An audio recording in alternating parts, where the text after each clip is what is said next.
यो चाहिँ राष्ट्रिय आविष्कार केन्द्र वीरगञ्जमा निर्माण गरेको स्टेनलेस स्टिलबाट बनाएको एकदम यो धान गोड्ने मेसिन सानो हाते र चाहिँ यो धान बालीमा भएको झारहरूलाई चाहिँ सर्लक्क तान्दाखेरि यसरी झार आउँछ सट्ट पाखातिर फाल्ने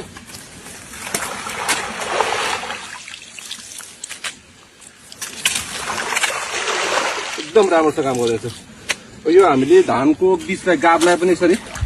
चलाइदिनु भएकोले यो गाबालाई चाहिँ अक्सिजन प्राप्त हुने र यो गोडेपछि यो धानको वृद्धि विकासमा पनि राम्रो टेवा पुग्ने देखिन्छ यो खेतमा भएको झारलाई पनि हेर्नु झारेको छ मेसिनले सर्लक्क तान्यो भने झार सबै गयो माथि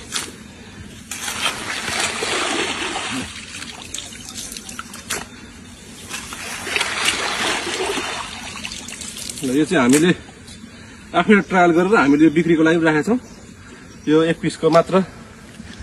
850 मा चाहिँ हामीले विक्रम वितरण गरेका छौँ यसलाई चाहिँ एडजस्ट गर्न मिल्छ यसको यो पनि सारेर यो ग्याप फराकिलो नजिक पार्नलाई यसलाई एडजस्ट गर्न पनि सकिन्छ एकदम राम्रो छ यो खेतमा भएका झारपातहरू